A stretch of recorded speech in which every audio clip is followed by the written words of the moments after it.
My dear people of God, the Catholic Bishops' Conference of the Philippines announces the visit of the Holy Father, Pope Francis, to our country at the beginning of next year, 2015. His visit carries a message of pastoral love, mercy, and compassion. As Jesus was deeply touched by the distress of people, the Pope comes to show his deep concern for our people who have gone through devastating calamities, especially in the Visayas.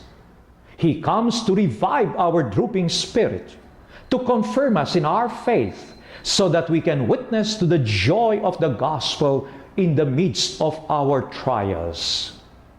While there will surely be excitement and lots of physical preparations for his visit, the CBCP urges all of us to embark on a pastoral and spiritual formation. Let us allow Pope Francis himself to prepare us for his visit. How? The guiding motto of our dear Pope Francis is miserando atque eligendo, meaning lowly but chosen. Though we are lowly among nations, yet we have been chosen to receive the blessings of the Vicar of Christ.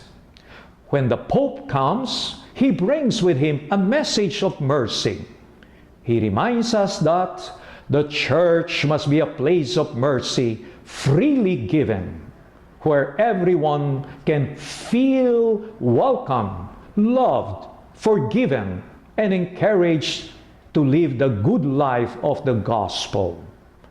The main objective of his visit is to bring compassion for our suffering people, still struggling to rise from the devastations wrought by the earthquake and typhoon that hit the Visayas. His visit is also meant to renew us in our faith and strengthen us as God's people. We remember St. John Paul II, who visited us twice in his lifetime. Both St. John Paul II and Pope Francis have emphasized mercy, a mercy incarnated, a mercy embodied. This means that the poor should be placed at the center of this spiritual preparation for the papal visit. Pope Francis asks, are we a church which is a house for everyone, where all can be renewed, transformed, sanctified by God's love? The strongest and the weakest, sinners, the indifferent, those who feel discouraged or lost. Are we a church where the face of God dwells, where one cares for the other, where one prays for the other? He adds further, to meet the living God, we must tenderly kiss the wounds of Jesus in our hungry people, in the sick, and in imprisoned brothers and sisters. Study, meditation, and mortification are not enough to have us encounter the living Christ. Like the Apostle Thomas, our life will only be changed when we too touch Christ's wounds present in the poor, the sick, and the needy. The path to our encounter with Jesus is his wounds. There is no other.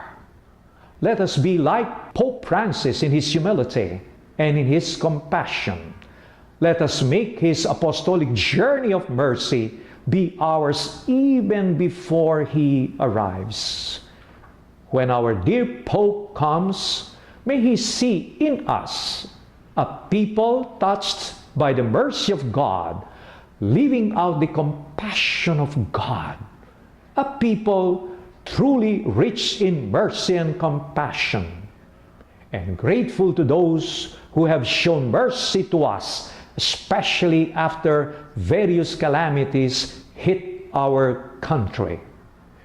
May Mary, our Mother of Mercy, prepare us to meet Jesus in Pope Francis.